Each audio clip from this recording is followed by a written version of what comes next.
باتمان اركم واحدة من اقوى سلاسل الالعاب السوبر هيرو. السلسلة كانت نقلة في تاريخ العاب السوبر هيرو بسبب اسلوب الفايت المميز جدا وطريقة السرد القصصي والصيدلية اللي معروف بيها عالم باتمان. في الفيديو ده هنتكلم عن قصة السلسلة، وده هيبقى شامل اي اعمال فنية متعلقة بالسلسلة دي سواء كانت العاب او مسلسلات او كوميك، وده هنقسمه على عدد من الفيديوهات. والسلسلة مش هتمشي بترتيب نزول الالعاب، لكن هتمشي بالترتيب الزمني للاحداث في القصة. دلوقتي بدون مقدمات، ده كل اللي انت عايز تعرفه عن سلسلة باتمان اركم. All units, code 10 at Blackgate Prison. Communication is down. Possible to 11. Delta 6-4 en route. Dispatch 5-9. Confirm code 10. This is a breakout. Suspect identified as Black Mask. Repeat, code 10 suspect is Black Mask. Commissioner Loeb is being held captive. Repeat, Commissioner Loeb is 701.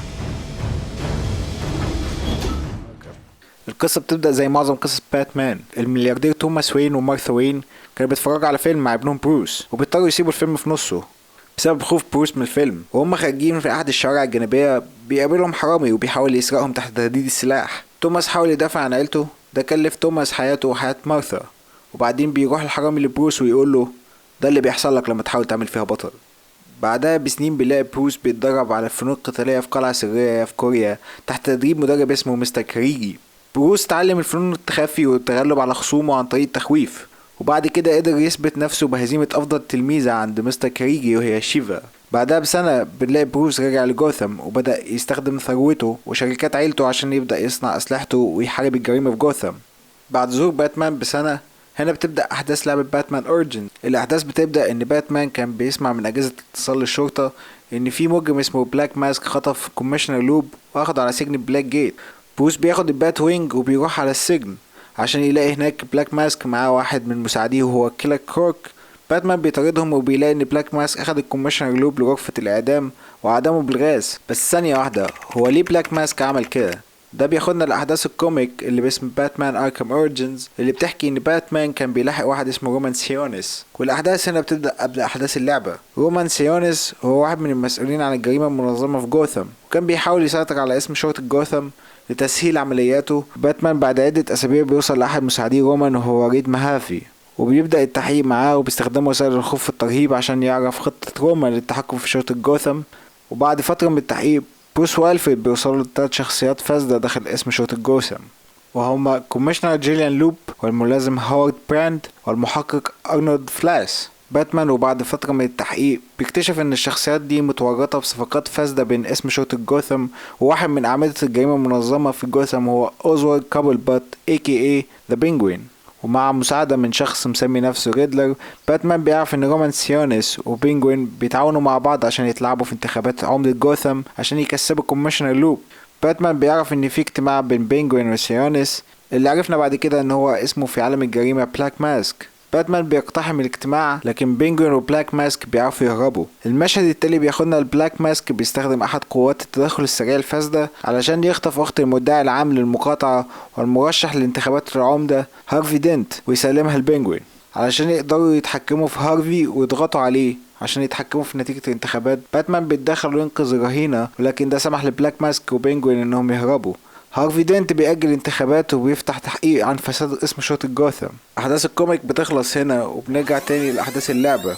بعد إعدام كوميشنر لوب، بلاك ماسك بيهرب وبيسيب كيلر كروك وراه عشان يعطل باتمان. باتمان بيهزم كيلر كروك وبيبدأ يستجوبه عشان يعرف مكان بلاك ماسك. كيلر كروك بيقول لباتمان إن بلاك ماسك عمل جايزة 50 مليون دولار للي يقتلك، وجايب اقوى 8 مختلين في العالم. لكن الشرطة بتوصل ومعهم كوميشنر جوردن وبيعطل الاستجواب ويطلب من باتمان يسلم نفسه. باتمان بيطلب البات وينج وبيهرب وبيرجع البات كيف عشان يحلل كارت الميموري اللي لقاه في الطيارة الدرون اللي في السجن. وهنا بنشوف مشهد لبلاك ماسك وهو بيختار ال8 مختلين اللي هيقتلوا باتمان، وهما كيلر كروك، سليد ويلسون AKA This is Torque، فايرفلاي، كوبرهيد، ديدشوت، الكتريكيوشنر، شيفا، والسوبر سولجر بين. باتمان بيبدأ بيبحث عن بينجوين لأنه هو الوحيد اللي هيعرف مكان بلاك ماسك، وبيستجوب أحد رجالة بينجوين عشان يقرر يحدد مكانه عن طريق موجات الراديو. وفي طريقه بيكلمه الهاكر اللي كان ساعده قبل كده، وبيعرف نفسه ان اسمه ادوارد نيجما، وهو اسم مستعار للرئيس السابق لقسم الجرائم الالكترونية في اسم شرطة جوثام، ومسمي نفسه ذا ريدلر. وبيعترف له انه شغال مع بلاك ماسك عشان يشوش موجات الراديو عشان يسهل عملية قتل باتمان على الاساسن. باتمان بيفك التشويش وبيعرف عن طريق موجات الراديو مكان بينجوين، واللي كان في سفينة في ميناء جوثام اسمها The Final Offer. باتمان بيوصل هناك ويبدأ يدور على بينجوين عشان يقابله أول أساسن وهو إلكتروكيوشنر علشان يقضي عليه بضربة واحدة. وبعدين باتمان بيبدأ يستجوب بينجوين وبيقوله على جريمة قتل حدثت في مكان اسمه لاسي تاور عشان يقطع كلام بينجوين ديستروك ويبدأ ما بينهم الفايت. ده بيدي فرصة لبينجوين انه يهرب. باتمان بيقدر يهزم ديستروك وبيتجه الى لاسي تاور وبيعرف ان الشرطة حددت هوية المقتولين في البيت سيونس وهم تيفاني امبروز صديقة رومان سيونس ورومان سيونس بنفسه.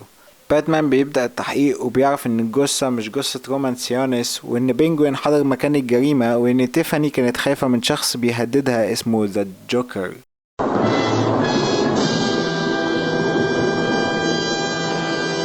باتمان اخد بعض العينات وكان محتاج يحلل الDNA ويقارن التحليل مع الداتا الموجودة في مبنى اسم شرطة جوثام عشان يعرف مين حاول يقتل رومان سيونس. باتمان بيوصل مبنى شرطة جوثام ويبدأ يبحث عن السيرفرات وفي طريقه بيقابل هناك باربرا جوردن اللي كانت شايفة ان باتمان مش مجرم وان هو بيساعدهم على عكس كوميشنر جوردن اللي كان شايف العكس. وبتبدأ باربرا تساعد باتمان للوصول للداتابيز. باتمان كان بيدور على الاسلاك اللي هتساعده يعمل اتصال بين السيرفرات والبات كمبيوتر عشان يواجه في طريقه كوميشنر جوردن. باتمان بيقول لجوردن ان هو معاه وفي صفه لكن قوات التدخل السريع بتهجم وتطلب من باتمان انه يسلم نفسه. باتمان بيضرب جوردن وبيهرب. باتمان بيوصل لمكان الاسلاك وبيلاقي رجالة بلاك ماسك هناك وبيقدر يهزمهم ويوصل للسيرفرات ويقدر يفهم اللي حصل بعد كده. الجوكر كان عايز يقتل رومان سيونس بس رومان سيونس استعان بواحد من رجالته كتمويه عشان يقتل الجوكر وسيونس بيتسلم من ورا الجوكر ويبدأوا في الفايت بس الجوكر بيغلب سيونس وبيقبض عليه. بمعنى تاني رومان سيونس ما اتقتلش. باتمان بيستنتج ان الخطة الجاية للجوكر كانت هو استخدام رومان سيونس عشان يتجاوز الامن في البنك الخاص لسيونس. باتمان بيتوجه للبنك عشان يلاقي بلاك ماسك وبيسأله فين الجوكر فيطلع له رومان سيونس وهو اخده كرهينة وبيكشف عن نفسه وبيقلع القناع وبيعترف له ان هو اللي اجر الاساسن وبيظهر لنا الجوكر. الجوكر بيسمي مديرة البنك بغاز الضحك وبياخد عربية الاسعاف وبيهرب بعد لما شحنها بالفلوس ومعاه رومان سيونس. باتمان بيتبع الجوكر لكن ما بيلاقيهوش لكن بيلاقي رومان سيونس وبيبدأ يسأله عن مكان الجوكر علشان تتدخل كوبر هيد وتسمي باتمان بسم اعصاب. باتمان بيطلب من ألفريد انه يحلل له السم ويبعت له الفاكسين. ألفريد فعلا بيبعت الفاكسين وباتمان بيقبض على كوبر هيد وبعدين بيسألها عن مكان الجوكر وبيعرف منها ان الجوكر هيقابل الاساسن في رويال اوتيل. في الاجتماع الجوكر بيقتل الكتروكيوشنر ويرميه من فوق الاوتيل عشان يموت وبيرسل الباقيين عشان يقتلوا باتمان لكن بين بيقرر انه يفضل قاعد يستني باتمان لانه هو اللي بيدور على الجوكر. ده بيبان انها خطوة حكيمة منه لان باتمان بيوصل بعد فترة. بين بياخد باتمان للجوكر وباتمان بعدها بيبدأ يهاجم الجوكر لكن بين بيوقفه ويرميه من الشباك وبيبدأ بين الاتنين فايت. باتمان بيهزم بين لكن بيهرب بعد لما ألفريد طلب الشرطة. بين هو بيهرب بيفجر الاوتيل عشان يقع الجوكر من الاوتيل لكن باتمان بينقذه وده سبب مفاجأة للجوكر. بعدها الشرطة بتقبض على الجوكر وباتمان بيرجع للبات كيف. الشرطة بتاخد الجوكر لسجن بلاك جيت عشان يبدأوا تحليله نفسيا مع الدكتورة هارلي كوينزل وهنا بيسترجع الذكريات اللي اتحول فيها للجوكر في اقتحام الفاشل لشركة ايس كيميكالز وبيوصف ان هو سقط في الحمض اللي حول لون جلده للابيض وشعره للاخضر وبيدعي ان باتمان هو اللي رماه في الحمض وده سبب له الجنون والحالة اللي وصل ليها. بتبدأ الدكتورة هارلين كوينزل انها تتعاطف مع الجوكر بعد ما قرر يناديها بهارلي ودي هتكون بداية هارلي كوين. بعد رجوع باتمان للبات كيف ألفريد هنا بيقوله انه محتاج ياخد راحة بسبب ان الليلة كانت طويلة جدا عليه وانه عمل اللي عليه وقبض على الجوكر لكن بروس رفض وزعق لألفريد وقال له انه مش هيهداله بال غير لما يقبض على باقي المختلين. باتمان بيروح لمكان بعد لما سمع من الاتصالات للشرطة انهم قتلوا راجل بعضلات فعرف انه ممكن يكون بين. باتمان بيروح للمشرحة عشان يحلل الجثة وبيلاقي ان ده مش بين لكنه واحد من رجالة بين وبيستخدم نفس السم. باتمان بيستخدم جهاز التعقب اللي حطه على بين بعد لما هرب. بعدها بيوصل للمكان عشان يلاقي مخبأ بتاعه ويلاقي ان بين كشف شخصية باتمان الحقيقية. بعدها على طول بيكلم ألفريد وبيطلب منه يفضل في البات كيف لانه في خطر وبيدمر المكان وبيرجع للبات كيف. في طريقه عرف ان فاير فلاي اخد اسرع على جسر بيونير عشان يجبر باتمان على الظهور. باتمان قدر يشتت انتباه فاير فلاي بالبات وينج وبيدخل اوضه تحت الكوبري عشان يقابل كوميشنر جوردن. جوردن بيلوم باتمان على الفوضى اللي في المدينه لكن باتمان بيحذره انه يبعت ضباط للكوبري اللي زرع فيه متفجرات وانه هيفجروا لو اتصرفوا غلط وانه هو اللي هيتعامل مع فاير فلاي. وبعدها باتمان بيعرف يعطل كل القنابل ما عدا واحده وبيبدا الفايت بينه وبين فاير فلاي. في الوقت ده فريق كوميشنر جوردن بيعطل اخر قنبله. باتمان بيهزم فاير فلاي وبيسيبه متعلق للكوميشنر جوردن. بعدها باتمان بيكلم كوميشنر جوردن وبيقول له ان التعاون بينهم هيكون افضل في المستقبل من الصراع، وبيرحل بالبات وينج. في طريقه للبات كيف بيتصل بألفريد عشان يرد عليه بين انه داخل البات كيف. باتمان بيوصل للبات كيف ويلاقيه محروق والفريد على وشك انه يموت. باتمان بيستخدم قفازات الكتريكيوشنر عشان يصحيه وينقذه. باتمان ادرك ان عنده ده مش بيسبب خطر ليه هو بس، لا لاقرب الناس ليه. باتمان كان بيقرر انه ما عادش هيبقى باتمان تاني علشان يرد عليه الفريد ويقول له انه بيشجعه. بعدها بيسمع في الراديو ان الجوكر عامل اعمال شغب في بلاك جيت. الفريد بيقول انهم محتاجينك، فيرد عليه باتمان انهم محتاجيننا. باتمان بيروح سجن بلاك جيت والجوكر بيعرض عليه انه يختار يقتل شخص من الاتنين، انه يموت عن طريق كرسي الاعدام بالكهرباء او انه يوقف قلب بين. باتمان بيرفض، فالجوكر بيمسك جوردن وبيهدده بالسلاح عشان يجبر باتمان انه يختار. باتمان بيستخدم ذكائه ويقرر يوقف قلب بين بقفازات الكتريكيوشنر، وده بيسمح للجوكر انه يسيب جوردن، لكن ده بيسمح له انه يهرب. باتمان بيحقن بين بالسم المرة التانية وده بيرجعه للحياة، لكن بالسم اقوى خلى بين جسمه وعضلاته اكبر. باتمان بيقدر يهزمه، لكن جرعة السم دي قدرت تمسح ذكريات بين وتمسح ذكريات بين عن هوية باتمان الحقيقية. باتمان في طريقه عشان يدور على الجوكر بيتقبض عليه عن طريق كيلر كروك، لكن كوميشنر جوردن بينقذه. الجوكر بيهرب لكنيسة قريبة، لكن باتمان بيوصله. باتمان بيقول للجوكر ان بين لسه ما ماتش وان هو لسه عايش.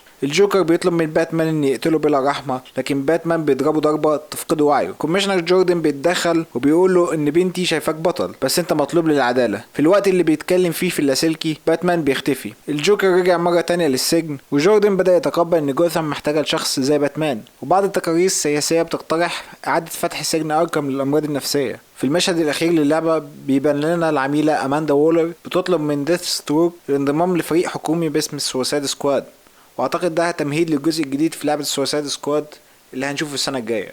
لو عجبكم الفيديو متنساش لايك وسبسكرايب وتفعل جرس التنبيهات. اشوفكم الفيديو الجاي.